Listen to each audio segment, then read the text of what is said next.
All right, welcome everyone. It is 6 p.m. on February 2nd. I call this meeting of the Clear Creek Independent School District to order. Let the record show that a quorum of board members is present and that this meeting has been duly called and that its notice has been posted in accordance with the Texas Open Meeting Act, Texas Government Code Chapter 551. And with that, first item, pledge. All right, we're going to have some guests to help say the pledge. Y'all come on up. Creekside, Cobras, here we go.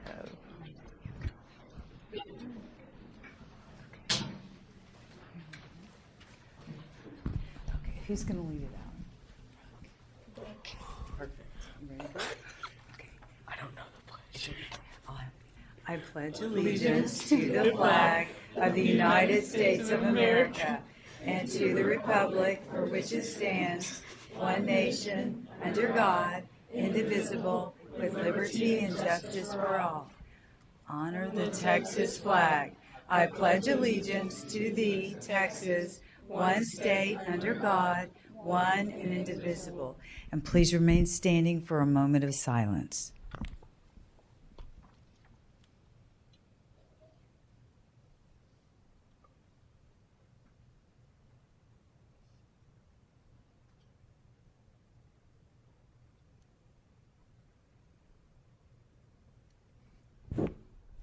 Thank you. You may be seated.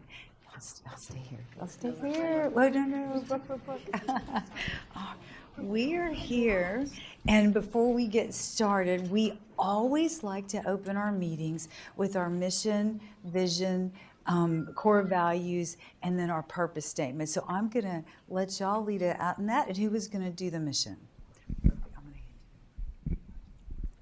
The mission of the Clear Creek Independent School District, the visionary leader igniting learning for all, is to ensure each student achieves, contributes, and leads with integrity in a safe and nurturing environment distinguished by authentic relationships, service before self, and the spirit of exploration. Vision, empowering every student with a world-class education that ignites passions and fuels endeavors.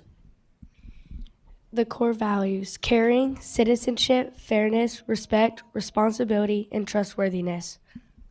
The value statement: people, purpose, promise. Thank you. Y'all did an excellent job. And we are here tonight to really celebrate someone that's pretty special. Coach Blinka. And she just had a very special honor just a few weeks ago. Am I right? And let me tell everyone here just a little bit about Coach Blinka. So Galen Blinka opened Creekside Intermediate in 1992. And for the entirety of her career, she taught sixth grade PE and served as a girls athletic coordinator. When she retired in 2018, she still became very active within district and at Creekside. Continued to coach basketball even after retirement for a bit, and really steps in whenever needed. And that's what just kept coming up over and over. Field trips, athletic trips, basketball, volleyball, substitute in the classrooms. So just everywhere your presence is felt in your footstep. Track and cross country too? You've helped out there? Oh my gosh, okay. So anyway, she just volunteers. And so to honor that, just a few weeks ago, the school named one of the gyms in her honor. Congratulations, Coach Blinka.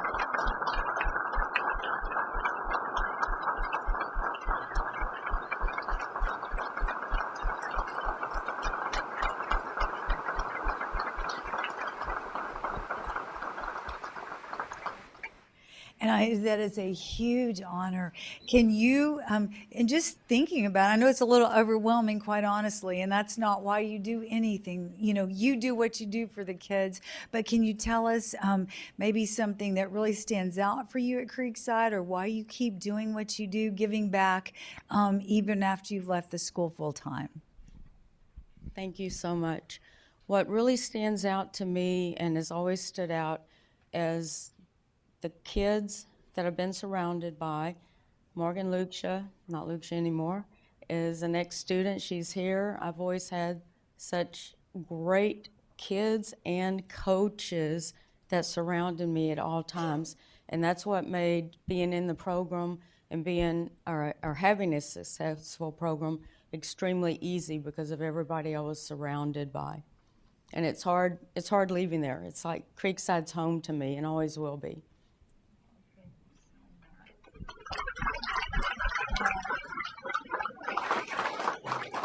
And just real quick, I know some of y'all have had a chance to get to work with Coach Blinken and had her in your classes. Anything you want to share about having her around still? Anything? Oh my gosh. That is such a legacy. Oh, what a legacy. Anything you want to share? All right. Overall, it's wonderful to have you still here and just giving back and pouring into these students and the staff. We are so very grateful. So congratulations. Thank you.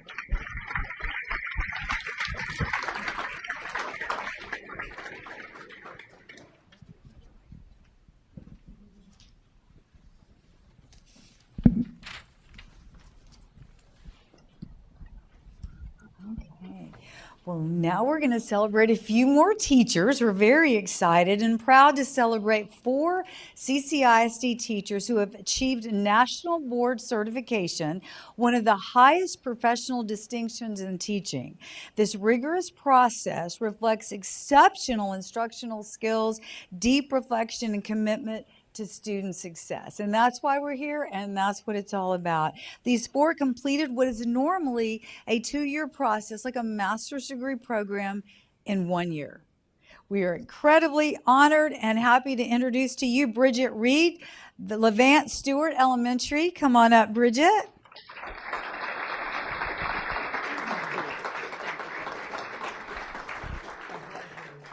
Tricia Bonikowski.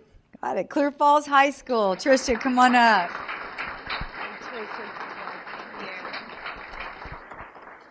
Miriam Cortez, Weber Elementary.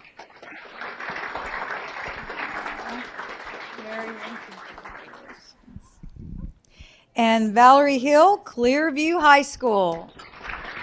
Great job, Valerie. Thank you. We congratulate these outstanding educators for reaching the milestone and for elevating the teaching profession in Clear Creek ISD. We were so honored that you've chosen to teach in this district and give back your talents. So if you were going to, and just think about this, here's a question. So if you were going to try to talk to somebody who's considering becoming a national board certified teacher, what would you say are the benefits? I know it's a lot of work and they did it very fast, but what are the benefits? I think it provides an opportunity to really reflect on your current practices and kind of make sure that you're doing the best that you can. But that's been really nice to be able to look back at what I've done and how can I make it better. I would have to say the exact same thing. We had to record ourselves teaching, and I can't tell you how many times I've recorded and re-recorded because I didn't like what I had done. And it just really does cause you to sit back and reflect and think about how you can make every lesson better and inclusive for every student, and it really does force you to do that. What they said is true. Re-recording and watching yourself give back to the students that you work with every day is challenging because you shouldn't have said all those words, just like I'm doing now, maybe 5 words. But it was very helpful in making sure that we are doing what we should do best for kids, which is what we want to do. What they said, it's a very reflective process, and of course we all want to grow because our kids deserve amazing teachers. Thank you. Thank you. And the most important factor in a student's success is a teacher. Thank you so much. Thank you. We're so grateful. Yeah. Oh, yes. We're going to get a picture.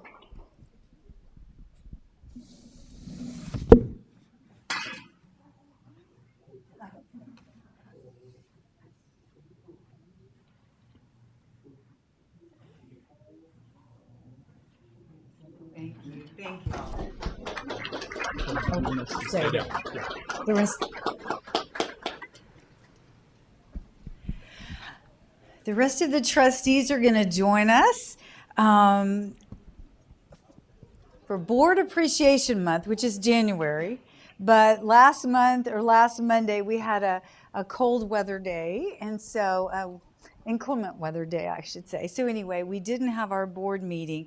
And so, but throughout the month of January, our school community has been recognizing our Board of Trustees for their work and heart and everything they do to pour into student success.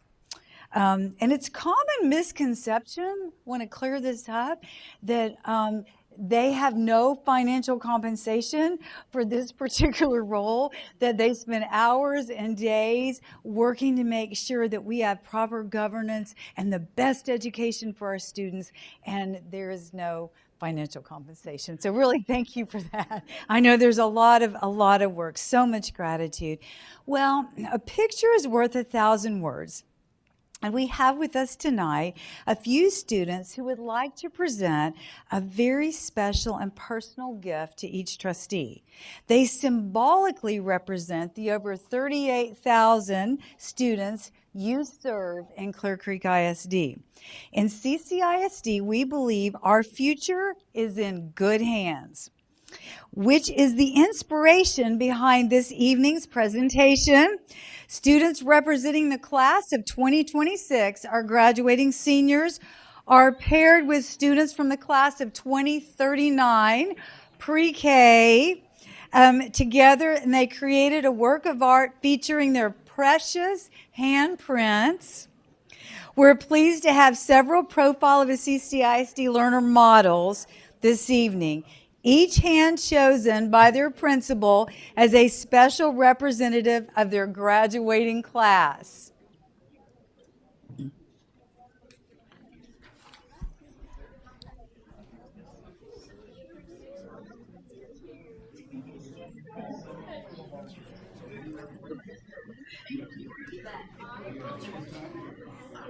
Oh.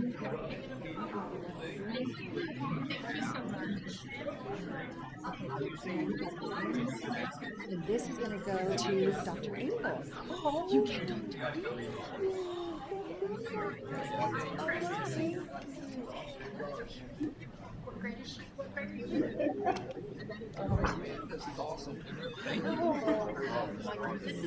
Just for a minute, okay? Thank you so much.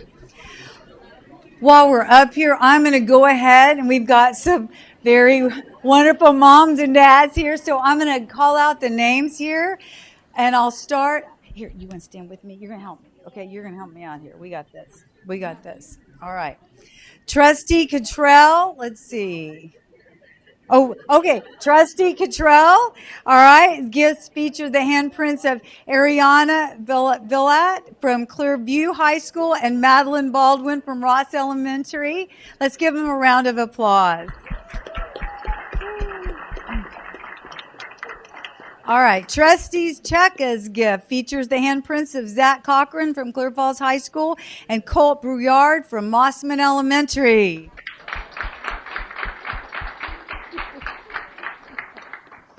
Trustee Larson's gift features the handprints of Iris Jew from Clearbrook High School and Chloe Trong from Weber Elementary.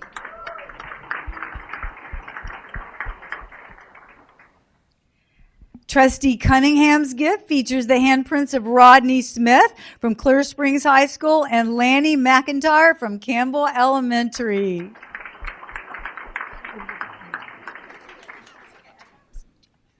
All right. Trustee Lily's gift features the handprints of Chloe Aguas from Clear Horizons and Eleanor Brion from Parr Elementary.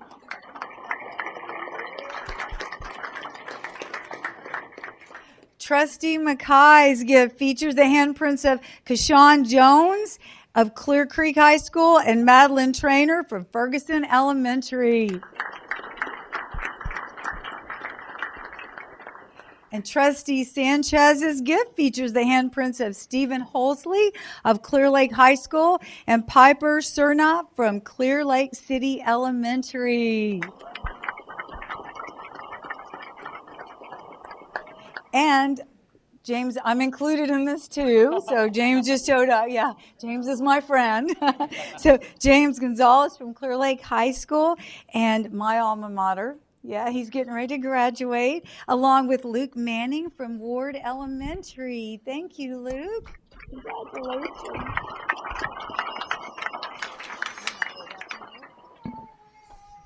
Oops, thank you so much. All right, I want to thank and recognize the Visual and Performing Arts Assistant Director, Stephanie Albert. Where are you, Miss Albert? All right, thank you so much for her work traveling the district far and wide to contact these amazing, touching treasures. We're so grateful. Thank you for such a beautiful and unique gift. And I know that they will treasure this always. I will. Thank you all so much for all that you do. And this is just a small token, but we are in good hands with these trustees. Thank you all so much. Thank you.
Okay, wow, thank you all very much for all that recognition. We appreciate it.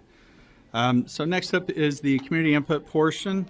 The purpose of community input is for the entire board to receive feedback from citizens. The board will hear the public comments but will not respond except as authorized by the Texas Open Meetings Act. Matters brought forth that require a response will be addressed by the superintendent as appropriate. Community input is scheduled for 30 minutes and has 2 forums.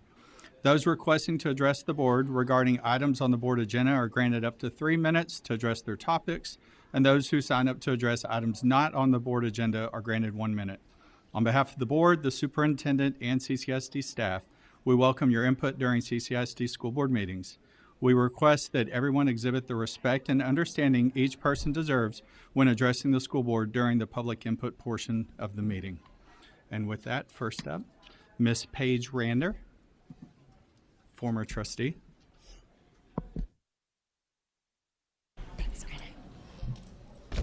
Good evening. In honor of 2026 National School Board Recognition Month, I present to you a resolution of appreciation. Whereas January was National School Board Recognition Month, a time to celebrate the critical role that school board trustees play in every student's educational journey and in our community's future, and to acknowledge publicly our appreciation for our trustees' devotion to fulfill the district's mission.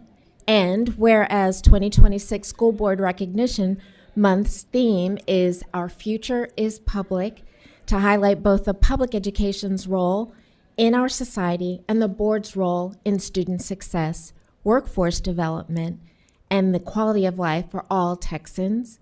And whereas Clear Creek Independent School District's 7 trustees and superintendent form CCISD's team of 8 who are entrusted to preside over the district's learning environments and operational and fiscal integrity, thus ensuring academic achievement, extracurricular excellence, safe schools, and personal well-being. And whereas school board trustees demonstrate their leadership in public education by dedicating their time, their free time, and talents to govern their district by enhancing educational excellence and preparing our children for careers, higher education, and productive adult lives, by supporting and representing each student and staff member, and by communicating effectively the district's achievements and challenges, thus earning the community's trust. Therefore, be it resolved that the Association of Former Board Trustees thank our trustees for their service to Clear Creek ISD students and staff and for bringing honor to our district. Adopted January 26, 2026. And I did a little math, and collectively, you all represent about 39 years of service. If we add Dr. Engel to that list, we're probably getting us close to 40, close to 80 rather. And in order of your time on the board, Mr. Cunningham, Mr. Sanchez, Mr. Cottrell, Mr. Larson, Ms. Cheka, Mr. McKay, and Ms. Lilly. Thank you for your time and talents and treasures that you give back to the community. I know it's a tough job. I think I remember that. And we do appreciate everything that you all do. Thank you.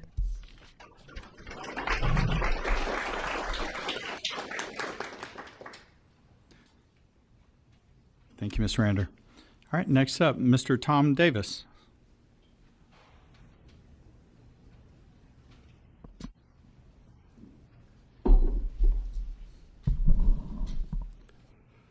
I doubt I will ever find a librarian who disagrees with the idea of not judging a book by its cover. But it seems like common practice among many librarians is to judge books by professional reviews of books from the likes of the School Library Journal, ALA Book List, Ed Reports, Kirkus Reviews, and the Horn Book Magazine, with help from the Texas Library and Archives Commission. I fully respect the missions of these organizations. However, the voice of the taxpayer should also be reasonably accommodated. As past CCISD parent of school-age children and a current grandparent of a middle schooler in another district, I have recently asked to see copies of 17 books by 9 authors who have been age inappropriately explicit in their past works. These authors are Nick Bruhl, Dean Myers, Dave Pilkey, Rebecca Rowell, Lane Smith, Mariko Tamaki, Raina Telgemeier, and Angie Thomas. The 17 books were listed under new ISBNs in the Library Acquisition Board approval list. Seeing these books was not the only request, but it was the most important one in my recent complaint. I was declined on all requests, including a formation of a book review committee mentioned in Texas Senate Bill 13. When I conferred with our district librarian and her line manager, I learned that those titles were already in the Destiny catalog under an earlier ISBN. In a follow-up email, I offered to settle my complaint if I could simply read those books and offer an opinion to the district regarding their contents, since the SB 13 committee hasn't been formed and may not be. My complaint has been through the level 1 hearing, and I have asked for a level 2 hearing, and I have received no communication as to available dates. So I ask tonight, please let me see and comment on the books mentioned, or form the book review committee, or schedule a level 2 hearing. As a district, we face an even larger issue in the long run: immigration, both legal and illegal. In the long run, we need to return to good library practices because we are likely to become as diverse linguistically and culturally as Fort Bend ISD, which is absent any majority. If we can't have an enduring cultural and linguistic majority, we certainly need majority literacy and critical thinking rather than critical theory.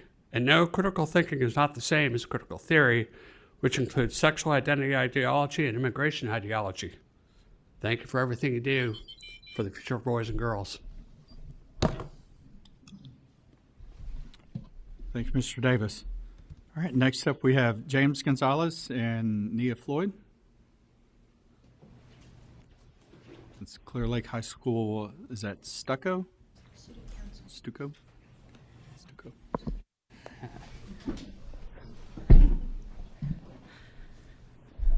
First of all, thank you so much for having us here today. We are very happy to be here.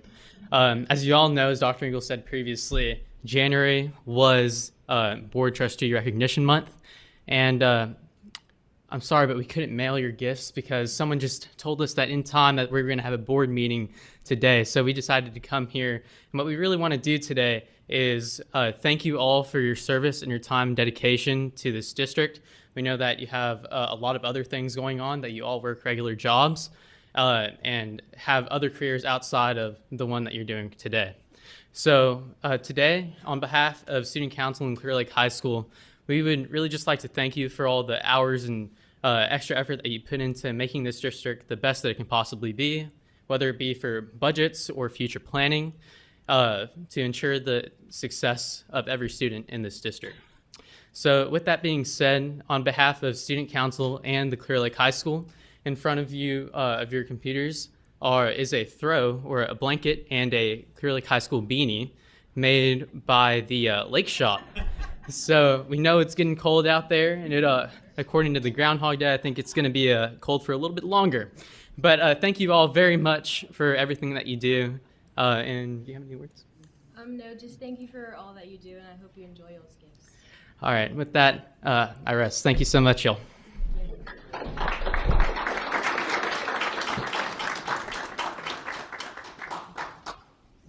Thank you, Mr. Gonzalez, Ms. Floyd, and that is Clear Lake High School STUCO is in Student Council. Okay, thank you all very much. All right, next up is our district update.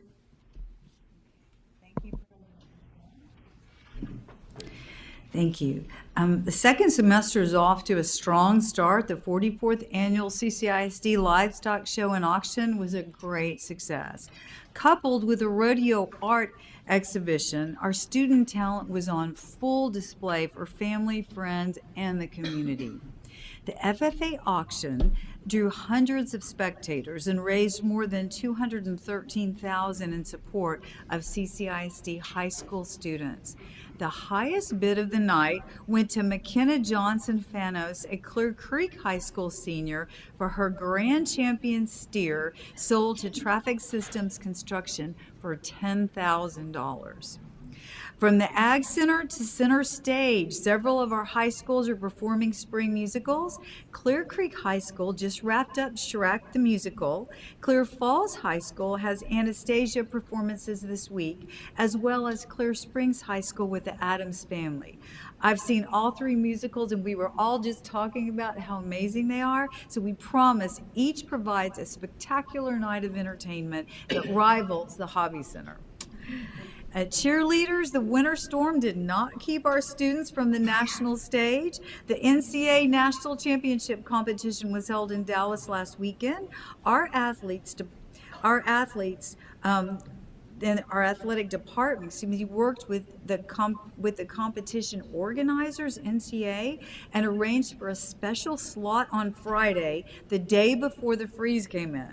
Charter buses took our 5 teams up to Fort Worth and back in one day, allowing our cheerleaders to participate and return home safely. On Saturday, Empowered to Thrive, the winter storm did not keep hundreds of our teachers from coming out to Empowered to Thrive on Saturday, January 24th.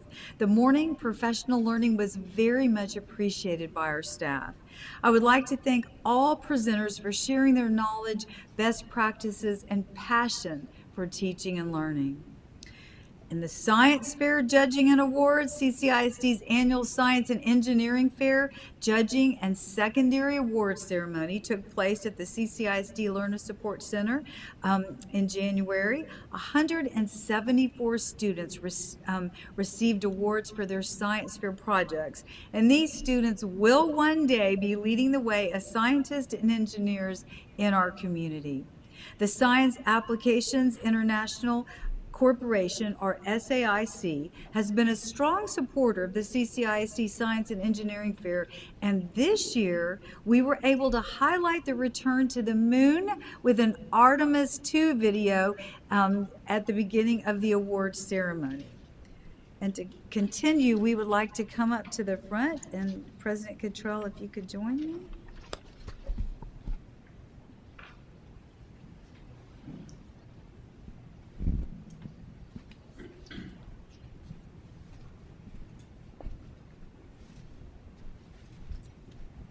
Speaking of Artemis II, the countdown clock is ticking and anticipation is building for the launch of Artemis II, possibly as early as this weekend, and our nation's return to the moon. In CCISD, we stand proud of the NASA Johnson Space Center and all those who have devoted years to the program and upcoming mission. The Artemis II team are parents of our students, including Clear Springs High School parent and crew pilot, Captain Victor Glover, spouses of our staff, CCISD alumni, partners, and volunteers who make time to support our school district. We wanted to express our pride in a meaningful way and have launched a celebration campaign for the Artemis II mission. We ask our families, neighbors, and community to join us in collective pride at this historic moment. More information can be found on our new Spirit of Exploration page on our website and includes links to Artemis classroom activities, NASA resources, instructions on how to share your hashtag CCISD Moonwatch photos, and more. And this evening, we are very excited to get the celebration started here and are honored to have with us NASA JSC Associate Director for Mission and Strategy and veteran astronaut and teacher, Joseph Akaba, to receive a special board proclamation to the NASA JSC Artemis II team. Mr. Akaba, will you please come forward for this presentation?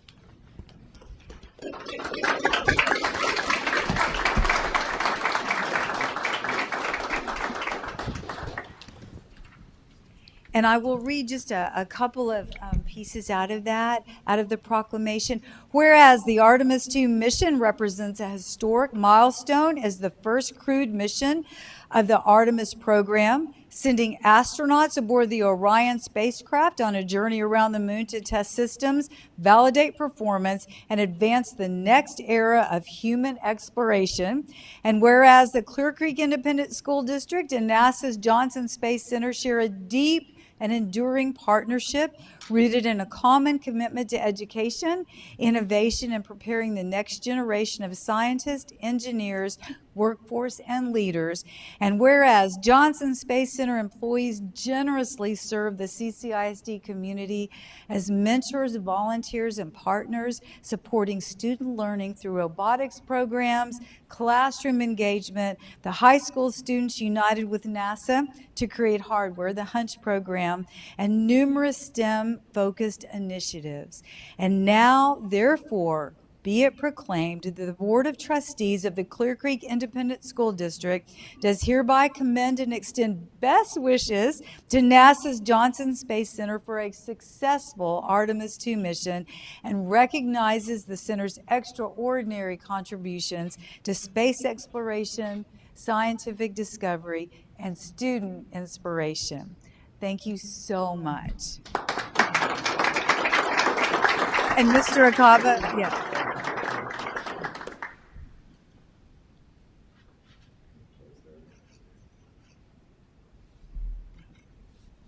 And we cannot pass this opportunity up. We really would like to just give you a chance to share a few things from your perspective. Thank you so much. All right. Well, thank you very much. It is quite the honor to be here. As a former educator, this is pretty cool. I have not been to a board meeting in a long time. And if they are all this fun, this might be what I do once a month and just come see all the great work that you are doing here. It really is an honor for us, the Johnson Space Center, to be here and to be recognized. When we talk about the Artemis generation, some of us here are the Apollo generation. I won't say who that is. Some are that shuttle generation. But your students today, the ones that are in your classroom right now, they are the Artemis generation. So when we talk about that generation, we are talking about your students.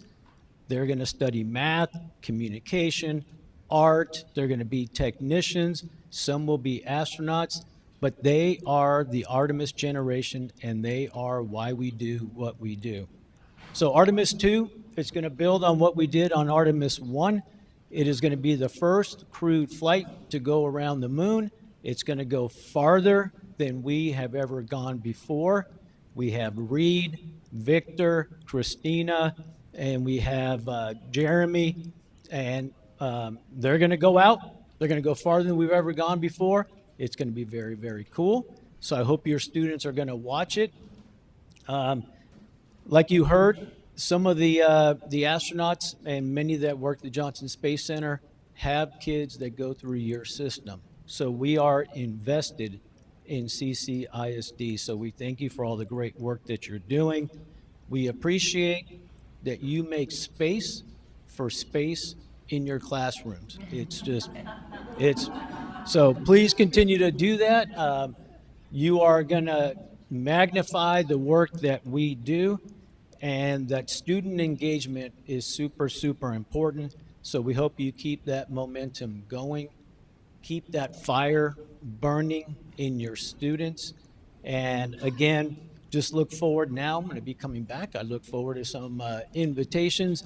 And I do want to hear about all the great work that your students are doing. So thanks very much for this recognition, and it's really an honor to be here. Thank you.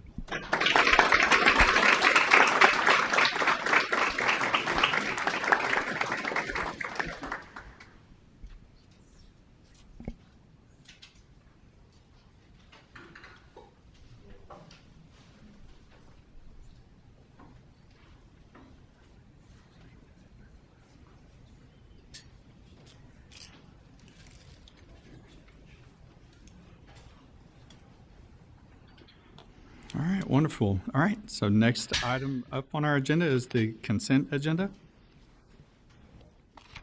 Any items? Yes, Mr. Cunningham. I was going to pull item 4. Okay. Any other items?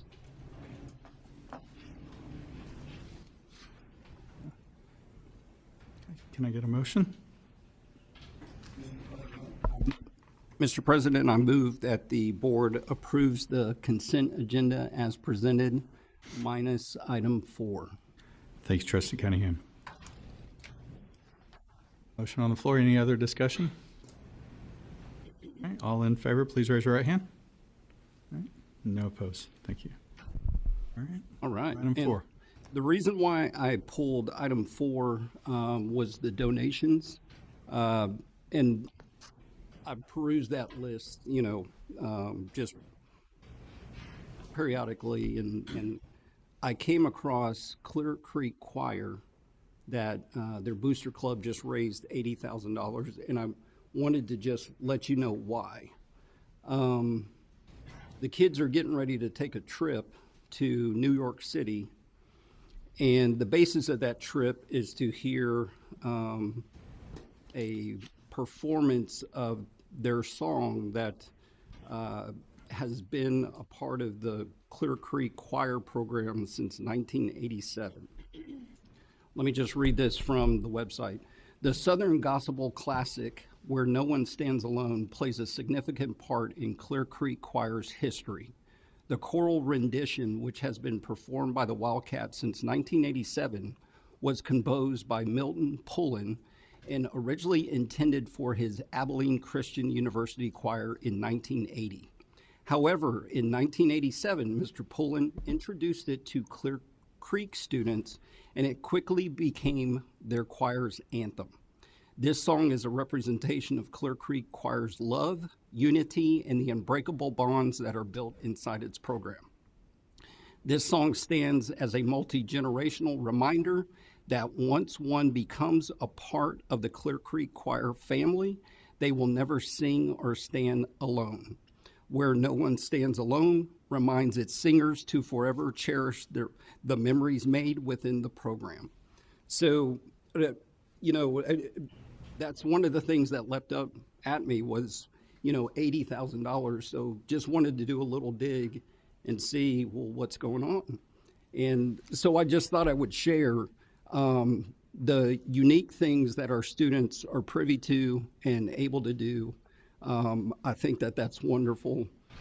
And I wish Ms. Albert would have stuck around to speak about that, but it just speaks about our visual and performing arts, the opportunities that our students have, and the support that our parents, give our students to allow them to be able to take advantage of these opportunities. So with that was an $80,000 donation. This cycle, we had roughly about 156,000 donations spread across the district.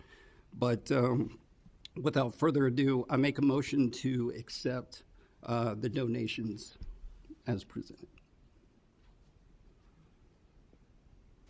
If there's nothing else. Thank you for studying him. Thank you for the motion. Any other discussion, any other remarks, comments?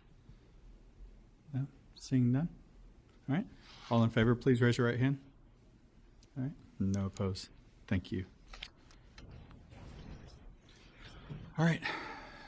Next item on the agenda is the financial report.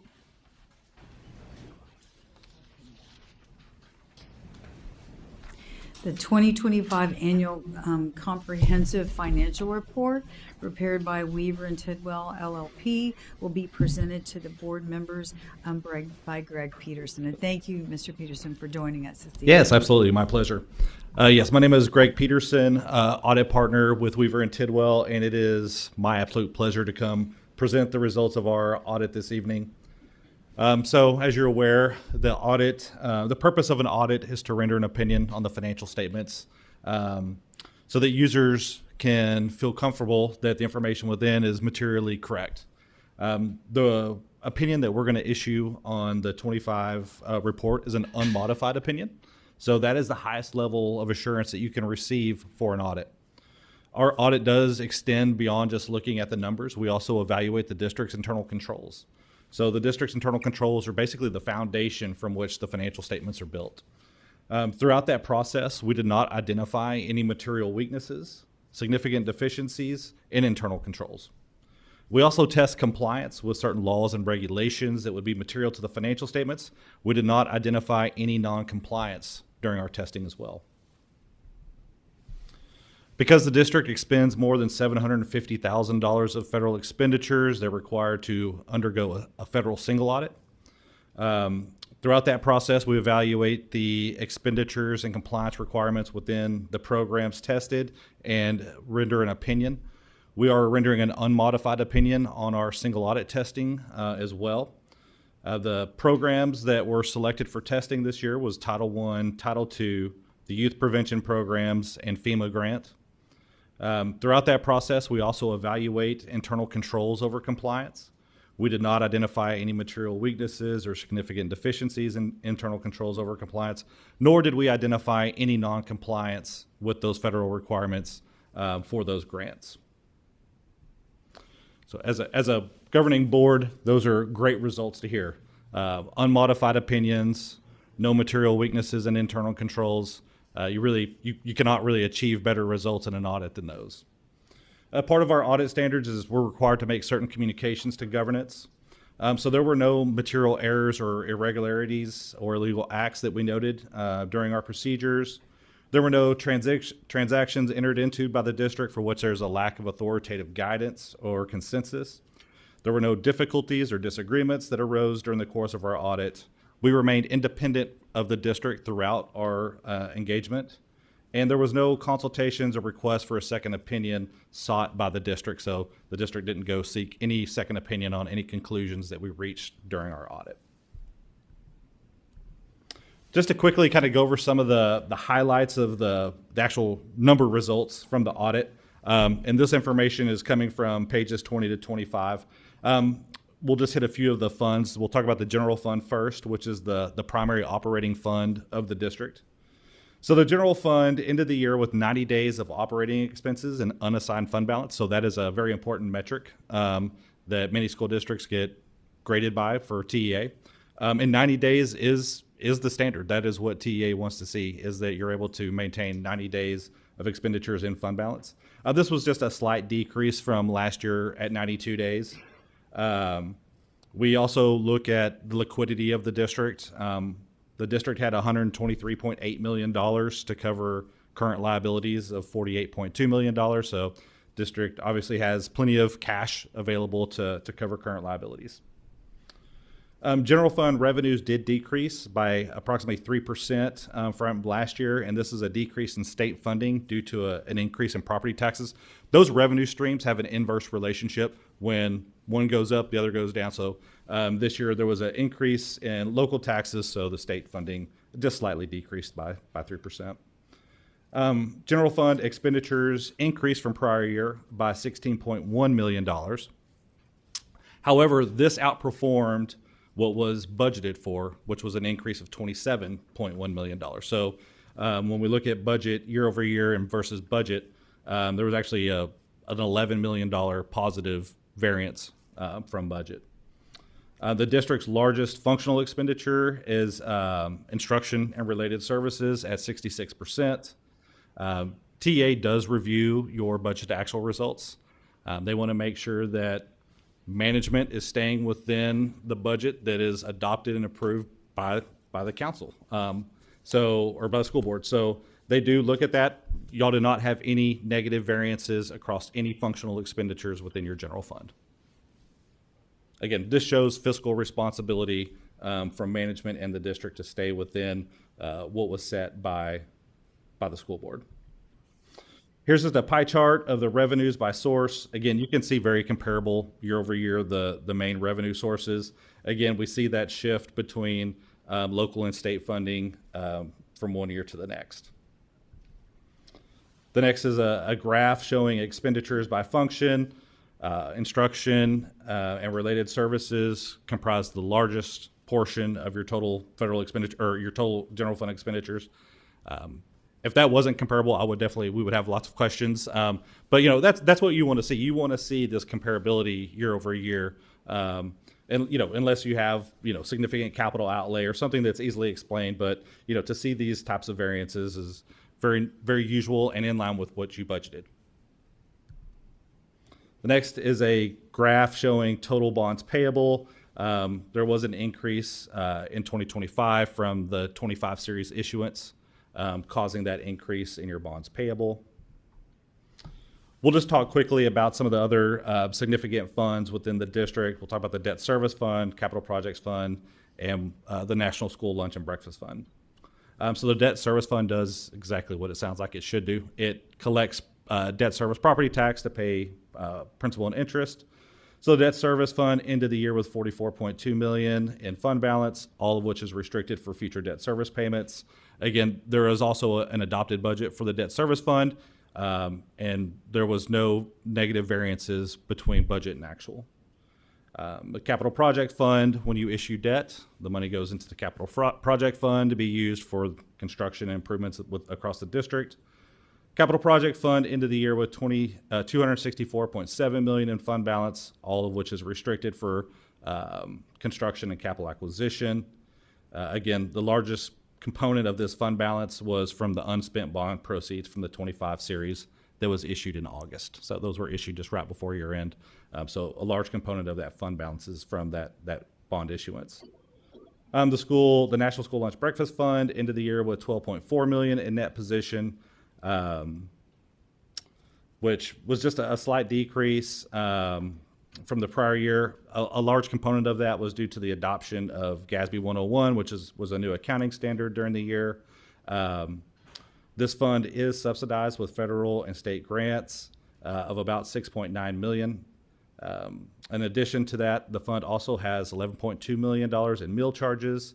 They earned interest of $543,000 and incurred $18.7 million in operating expenses. Again, the National School Lunch and Breakfast Fund also has budget comparisons as adopted budget, and there were no negative variances within that fund as well.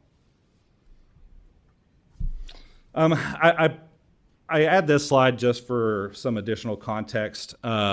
Within the financial statements, we present information on a fund level statement and a government-wide position. At the government-wide position, the district does report a deficit net position, but there's a reason for that, and that is because about a decade ago, GASB issued some accounting standards which required all governmental organizations to record pension and OPEB liabilities on their books, which made everyone's net position turn negative. Your bond rating agencies, your financial advisors, your accountants, we all know to back that portion out to really get a good understanding of what the district's position is. So when we take those elements out of your net position, it actually flips it and turns it into a positive net position of $137 million. So just wanted to make sure that I mentioned that to let you know that having a deficit net position isn't unusual. Most school districts in the state of Texas and most governments in general have negative net positions because of that purpose. You can see from your 25 bond issuance that your rating agencies understand this concept. Your latest issuance was AAA rated, so they know to not be distracted or confused by the deficit net position. And then the district also did implement the new accounting standard, GASB 101, which required a restatement of beginning net position, and that was a $20.8 million beginning net position adjustment. And what that new standard did, it requires all governmental organizations, again, to go value what your compensated days off, so earned vacation time. Go value your earned vacation time and record it as a liability as of the beginning of the fiscal year. So that's what this standard did. When the district put that number or that amount on the books, it was valued at $20.8 million. And that concludes my presentation, and happy to answer any questions you may have. Again, the results, top line, were just excellent. Thanks to Jeff and his group for all his hard work. Alice, thank you for answering all of our questions. You have just a really good finance team, very very strong. It starts with them. I just get to come up here and talk about how great it was, but it starts with that group right there. All right. Thank you. Appreciate it. All right. I'll open up to any trustees. Comments? Questions? Anyone? Yes. Mr. Peterson, thank you for presenting this today. And I just want to echo your kudos to the team that focus on this on a daily basis. In an environment where budgets are increasingly restrictive of how monies are spent, and environments where so much is in question about the value of public education and how districts are being run. I think it's critical for us. I know in the time that I've served on the board and prior to me, trustees have really felt strongly about making sure that we provide the right checks and balances and are supportive of the teams that are doing that on a daily basis. And so while we get to say it, it's also nice to hear it from an auditor and from a firm on the outside to validate those behaviors, because I do think that part of the challenge we face is that across the state of Texas and even the United States, school districts are not necessarily being run through some of the same lenses and filters that we operate. And so thank you for providing that quality review and assurance to just put a stamp on all the good things that our team is really doing here. And so I thank everybody who touches our budget just to make sure that we're operating in the most fiscal, responsible way possible. So thank you for that, and thank you for presenting today. Yes, sir. My pleasure. Thank you. All right, open up. Any other comments? Yeah, it's push your button. Oh. There it is. So, you know, here at CCISD, we've been looking ahead, and we do face some budget challenges in front of us. And I just want to say it is a comfort to know that both our internal staff and our external review both shows that we have an accurate picture of where we stand, that practices are correct, and we don't have to worry about any funds not going where they're supposed to be, and that we have a good, tight ship that is able to withstand the storm ahead. I really do appreciate your work there, and I do appreciate the work of our internal staff on the budget matters as well. Thank you, Trustee Larson. Anyone else? So I'll echoing what the both of them said, but I'll also mention Dr. Engel. You put these people in place. This is your team, and again, you know, Jeff, Alice, but to you as well for reaching out and I think challenging at times, right? To make those decisions, to with all the challenges that we have going forward and everything, but to get a report like this is wonderful, and we appreciate it. AAA rating is wonderful, but to Dr. Engel and her team, we really do appreciate all you've done, as well as you, Greg. Appreciate it. Thank you. Thank you. Appreciate it. All right. With that, no other comments. I'll entertain a motion. Mr. President? Yes. I move to approve the recommendation of the superintendent to approve the annual comprehensive financial report. All right. Thank you, Ms. Cheka. All right. Motion on the floor. Any other discussion? None. All in favor, please raise your right hand. All right. No opposed. Thank you. All right. Thank you. Appreciate it. Right. Next up, trustee election coming up.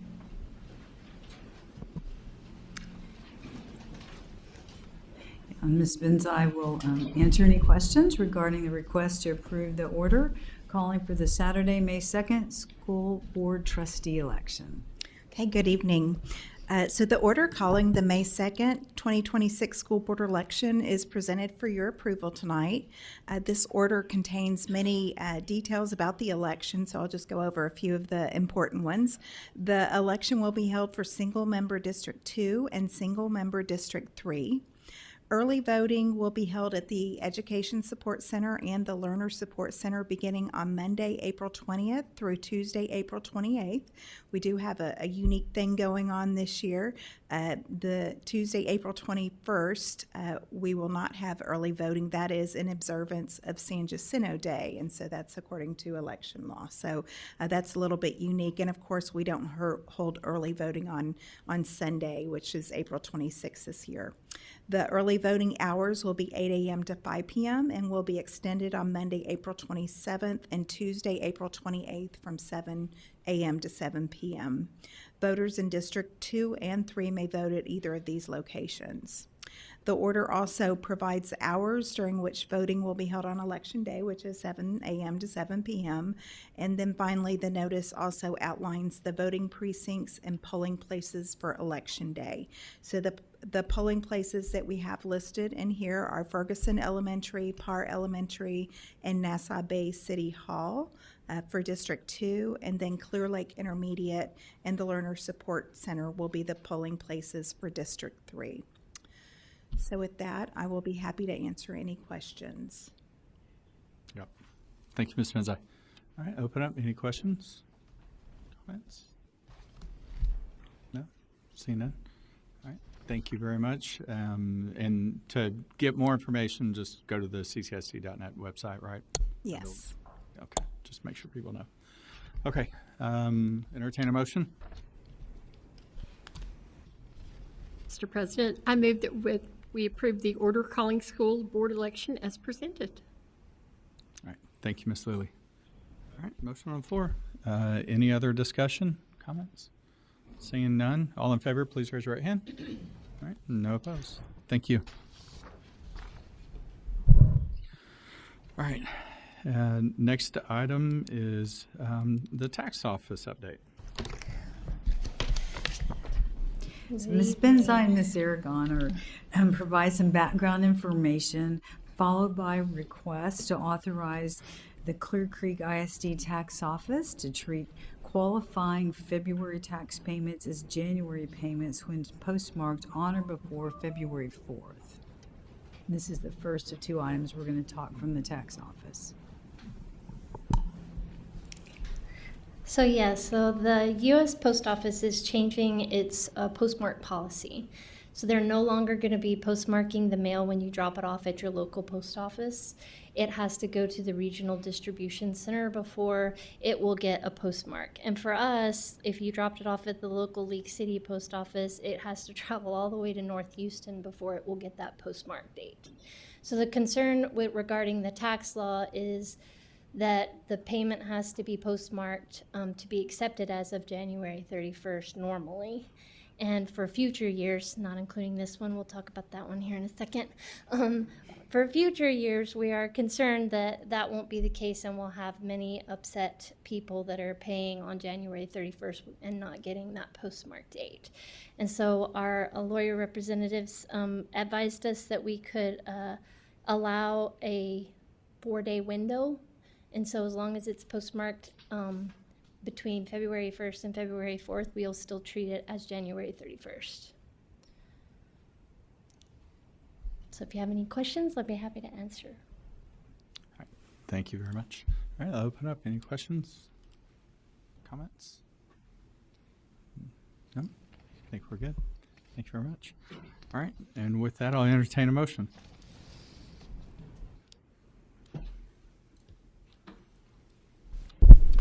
Mr. President, I move the board approves the request authorizing the Clear Creek ISD tax office to treat qualifying February tax payments as January payments when postmarked on or before February 4th of the current tax year. Thank you, Mr. McKay. All right, motion on the floor. Any other discussion? Seeing none, all in favor, please raise your right hand. All right, no opposed. Thank you. All right. Follow up. Okay, yes. So Ms. Benzai and Ms. Aragon will provide background information this evening regarding request to accept taxpayer declaration of substantial proof for the 2025 tax season only. And they will go into some detail about the reasons for that. Okay, so in preparation for our 2025 tax season, we requested the reactivation of our what's called the lockbox service with our banking partner. Wells Fargo confirmed that these services were active as of October the 15th. However, shortly thereafter, we became aware that there was some kind of operational failure that resulted in taxpayers getting returned mail and delaying the payments. This ultimately was determined that our lockbox PO box in Dallas was closed due to unpaid fees on Wells Fargo's part, despite the prior confirmation that they did provide to us. That PO box was reopened on December the 30th. However, we're still having some mail delays and even some returned mail after that deadline. The mail received prior to December 30th, like I said, has been returned to those taxpayers, and the mail without a return address is going to be sent to the dead letter office in Atlanta. Wells Fargo has requested that the U.S. Post Office forward any mail that is sent to Atlanta back to them, but it is a government agency and we really don't know how long that will take or if it will actually happen. The CCISD tax office has extended the deadline for the 2025 taxes to February 28th to give our taxpayers time to get those payments in and to figure out if they got it returned in the mail. We are also issuing a second set of first tax bills. Those are going out last week and this week. With that extended date and a letter explaining what is going on and what the steps that the taxpayers can take. Given all of these extraordinary circumstances, we are asking for the authorization for the 2025 tax year only to accept an unsworn declaration from the taxpayers stating that the payment was timely mailed to our lockbox service on or before December 31st, 2025. So that they are not charged any penalties and interest during this time. Thank you for that follow-up. All right, I'll open up for any comments, questions. Yeah, we went into great detail on this in the Finance Committee. And I just want to commend you and your team for having to handle this with grace. And you've still got a smile on your face. I just feel like your department conducted themselves very professionally. You handled obviously a lot of, calls, but you handled it in a way that was befitting of CCISD. So thank you. Thank you. Thank you, Mr. McKay. Open it up. Any other comments? I will just echo what Trustee McKay says. In the finance meeting, we went into some great detail. So definitely thank you to your team, and then also for any taxpayers out there, please be patient. We understand there were some hiccups and we are trying to make it right. And so I think by doing this, it's a good step forward. And so hopefully they will give you guys some patience and a little smile every now and then when they come in. Thank you, Ms. Cheka. My only comment really is, and obviously thank you very much for doing this in the Finance Committee for looking into it, communicating out to the general public. I know you said that y'all will include this with their updated tax bill, but if we could just kind of consider, making sure we put something out following tonight's meeting, assuming everything goes well. But just to let the taxpayers know that, the board has taken action, watch your mail. There may be something in there that makes things a little bit better, or at least, shows that, we're working with everyone on this. So, but just to communicate that out. We have also posted it to the website as well on the text as a pop-up. Yeah, perfect. We appreciate it. All right. And with that, I'll entertain a motion. Thank you. Mr. President? Yes. I move that we approve the request to accept a taxpayer declaration as substantial proof for the 2025 tax season only. All right. Thank you, Mr. McKay. All right. Motion on the floor. Any other discussion? Seeing none, please raise your right hand and approve. All right, no opposed. Thank you very much. Thank you all. All right, next up, teacher certification. Okay, yes. And Dr. Moses and Dr. Branch will request approval for the plan for compliance of employment of uncertified classroom teachers.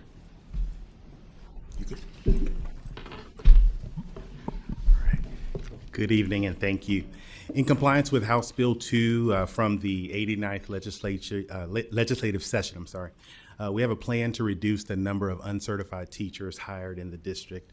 I'll turn it over to Dr. Moses to share the details of that plan. Thank you.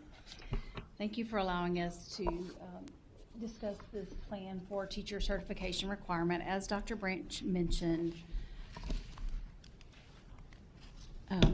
during the 89th legislative session, House Bill 2, Texas Education Code, detailed that districts must establish a very structured, detailed, data-driven approach to reducing the number of uncertified teachers in our classrooms hired in the district. And so, of course, we are absolutely committed to that, and we will absolutely fully implement this plan by the 29-30 school year, which is required through this House bill. Currently, we utilize our District of Innovation Plan to hire uncertified teachers and any foundational content when no other qualified applicants are available. Of course, each of these teachers have bachelor's degrees. They're enrolled and working towards that certification. Over the last 3 years in CCISD, we've averaged hiring 30 uncertified teachers.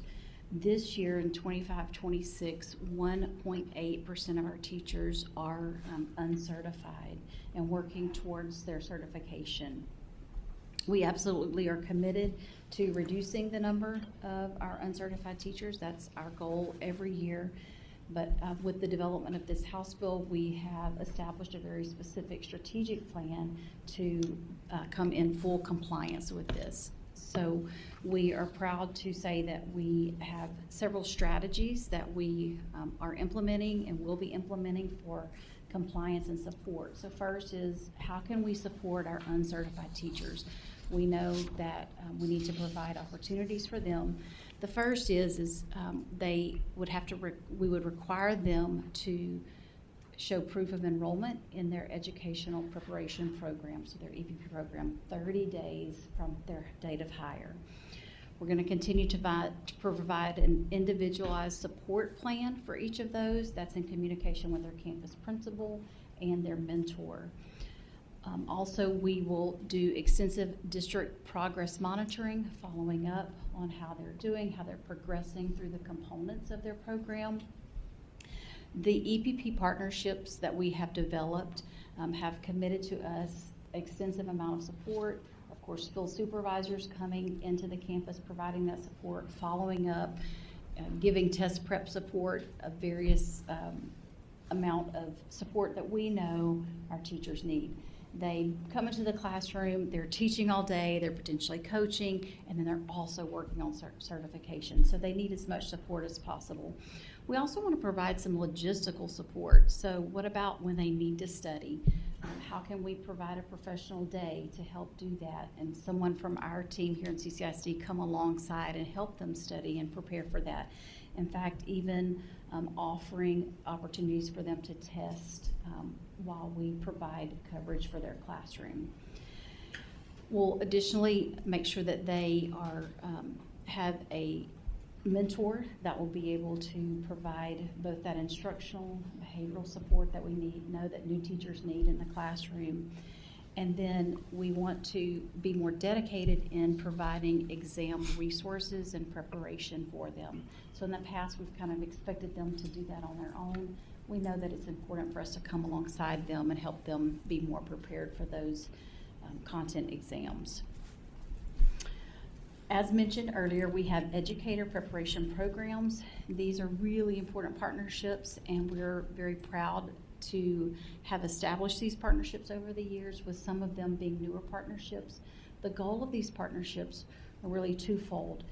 Those who have a bachelor's degree already and are working to become certified, they'll help them become certified. We also have community members, employees, substitutes who want to obtain their degree as well as become certified. So we're partnering with EPPs in both of those ways so that we can support that pipeline.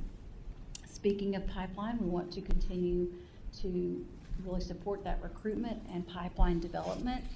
We're very excited about Grow Your Own pipeline, which has been introduced again through the House bill through the prep allotment. And so we are partnering with our universities and colleges doing strategic pushes with our paraprofessionals, substitutes, our high school students to really encourage them to pursue education degrees.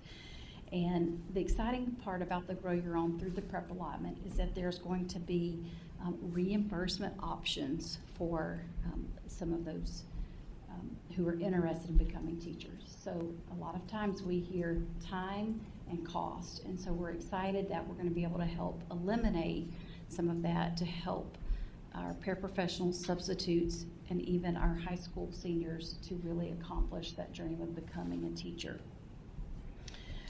We're going to begin implementing a teacher residency program starting next year. We're partnering with the University of Houston to implement our very first. So these students will be teaching alongside a certified teacher for a full year, not just one semester. So we know that we're going to be able to really help prepare them to be the very best teachers. Again, alongside that is the prep allotment, which allows for compensation for those resident students as well as the resident teacher who's hosting them. And lastly, our strategic recruitment, we're going to continue to do what we've always done and really attend all of those university fairs and to help recruit. But we have really made it a point to become more involved in the university educator governing boards. And so we're invited to those boards and we've been able to participate. We're becoming an active voice of what our students need when they're coming through the university program. And so what we're seeing is that that's allowing us access to the teacher pipeline. And so we're able to introduce ourselves, introduce who we are in CCISD, and invite them to become part of our CCISD family. And then lastly, we're going to continue to focus on retention of our certified teachers. So once they become certified, we want them to stay. And we're excited again about the prep allotment. We were able to apply for 3 of those, and one of that involves the mentorship program. And so we'll be implementing, along with the support of our curriculum and instruction department, full 2-year mentorship programs, including compensation and training for the mentor teachers. So this is something that we've not done before, but we're really excited about that opportunity. Ultimately, continuing to provide the amazing professional learning that we know all of our teachers need. And the teacher incentive allotment application will be submitted in April of 2026. So we're very happy to be embarking on that journey, and again, encouraging teachers to stay in CCISD. And lastly, we'll continue the implementation of stipends for our most critical staffing areas, again, to help incentivize them to stay here with us in Clear Creek. As you know, with any kind of plan, we are going to make sure we are monitoring and evaluating that as we always do, but we maintain comprehensive documentation. So when our teachers come in, we know what kind of certification they need. We're going to continue to monitor their enrollment status, and then ultimately making sure that they obtain the certification requirements that are absolutely necessary for their teaching position. So this evening we are coming to you to officially ask for your approval for this transition plan and to authorize us to submit this to the Texas Education Agency. And we will make sure that we are in compliance by the required 2029-2030 school year as required by the House bill. All right. Thank you, Dr. Moses. Thank you, Dr. Branchard. I'll open up to any questions, comments. Just a comment. Thank you. This is a very comprehensive plan, and I love all the collaboration, and I love that you put in their retention. You know, we always talk about recruitment and getting new people and getting these teachers, but the retention of the ones that are already certified is so key in this whole program. So thank you and your team for all your hard work on this. All right. Thank you, Ms. Lilly. Mr. Cunningham. And I just wanted to, extend kudos to both of you. You've already put this in motion. A lot of people don't realize, that you're already doing this. HR, is always fantastic in terms of whenever I have a teacher reach out or situation, et cetera, when it comes to certification and things like that.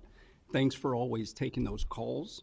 And then the follow-up behind that is greatly appreciated. So I just wanted to acknowledge that, because what we see here, everybody thinks, oh, well, House bill just came out, but you guys have actually been doing this for the past couple years, past several years. So once again, just an area where, the district stays on top of kind of the latest things and just kind of getting the pulse of what's going to come out of Austin, but we're already on top of it. So thank you both, Dr. Branch, Dr. Moses, just greatly appreciated. Thank you, Mr. Cunningham. All right. Yeah, I have just one question, and maybe you covered this and I missed it, but this plan addresses people who are already uncertified, and we move them along towards certification, which I think is a wonderful thing, and I think you've done a great job with all that. But in the past, we've had a practice of hiring a small number of uncertified people every year, and I didn't catch whether or not how this might affect that practice. So in the plan, we are proposing that we reduce that amount by 20% each year. Okay. So we know ultimately by the time we get to 2030, that 20% wouldn't get us to a zero yet. But our goal is that with all of our strategic work, with our pipeline, Grow Your Own, our partnerships, that really, if by the time that 20% was implemented by 2930, there would be 18 possible hires that might not need certification. We're hoping that that is not the case. If so, then those teachers would be hired as long-term substitutes while they are obtaining their certification. Thank you very much. Yes, sir. Thank you, Mr. Larson. Anyone else? Yep, go. So just for some perspective, ours is at 1.8%, correct? I think the state average is 12% of all teachers are uncertified at this point. So we're already ahead of the game. That's the good news. I got to say, I'm really happy that we're doing the teacher incentive allotment. I know that's an arduous process. It's not an easy, quick project. We're looking at a 3-year commitment here. But thank you for all your work on that, because I think that's really a significant part of this plan, and I don't want that to be understated. Thank you. I agree. Thank you. Go ahead. Dr. Moses, I did, and I'm not sure that I heard it, but I just think it would be helpful for our families and guardians to know, what is our process for communicating to students whose teacher is not certified in the subject that they're teaching? If you can talk a little bit about the time frame with when we communicate that with them, so that they have an understanding if for some reason their child is in a class where they may have some reservations about how successful they'll be and what we do to provide them that assurance. Sure. So I'm happy to say that in Clear Creek ISD, we have had a long-established practice of notifying parents. And so that happens within the first 30 days. And so we really encourage our principals to notify them right away, especially if they know it's going to be a long-term situation. The law now requires us to do so, but I'm happy to say that we've already been doing it for many years. And so it's not a practice that we've had to change. And so we provide a template letter of, that principals can utilize to send. And then we follow up with them as well. And we make sure that we collect that letter as proof that it had gone out. But parents would be notified within the first 30 days. Okay. Thank you. Great questions.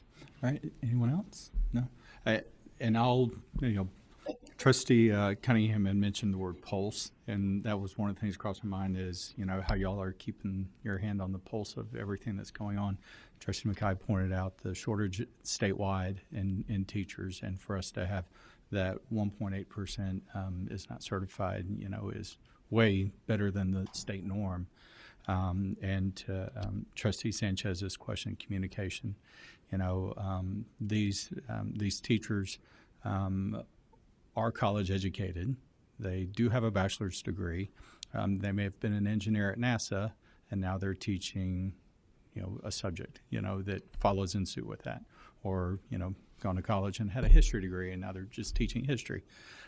So I think in that communication piece is to let them know that, you know, these are folks that are qualified. They may not have that certification. We have a plan. Y'all have been doing it for a while, and, you know, it's part of that process.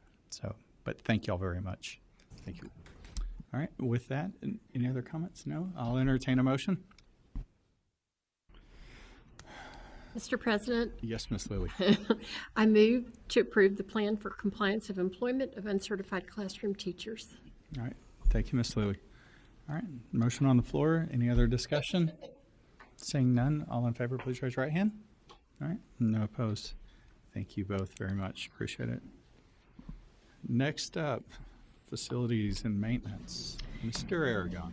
Yeah, so Mr. Aragon and Mr. Pitts will request the use of capital project funds for facility and maintenance related projects. Good evening, everybody. So we have a request to utilize capital project funds for 3 projects. So the first project will be for $353,000, and that is will be coming out of the bonds 2023 savings and interest, and that is for the athletic field repairs and renovations to all of the high schools and intermediate schools, with a big emphasis on our softball and baseball fields, and then all of the practice fields as well for all of those schools. The second project is for $215,000, and that is coming out of bonds 2023, and that is for chemical treatment and equipment replacement for our open and closed loop mechanical systems. Clean pipes equal cold air during hot summer days, so it's important we keep them nice and clean. And then the third one, our final one, is for $70,000, and that is coming out of bonds 2017, and that is for to replace the aging pool controllers at all of our high schools. And the reason we're using 2017 for this is that we can't use natatoriums. We can't use 2023 funds for natatorium work under the 2023 bond rules. So the total request is for $638,000. That's it. Any questions? Mr. Pitts can answer them. Thank you, Mr. Aragon. Open up any questions, comments? Seeing none. Excited to see some things getting done on those softball and baseball fields. I know that that's been a big thorn in everybody's side for a while. So with that, I'll entertain a motion. Yes, Mr. Sanchez. Move that we accept the superintendent's recommendation to approve the use of capital project funds of $638,000 for facility and maintenance related projects. All right. Thank you very much for that motion. All right. Any other discussion? All right. Seeing none, all in favor, please raise your right hand. All right. No opposed. Thank you all very much. All right. All right. So it is now 7:29. The board will now move to a closed session as authorized by the Texas Open Meetings Act concerning purposes permitted by the specific Texas Government Code sections listed on the agenda.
It's 9:43, and I call this meeting back to order.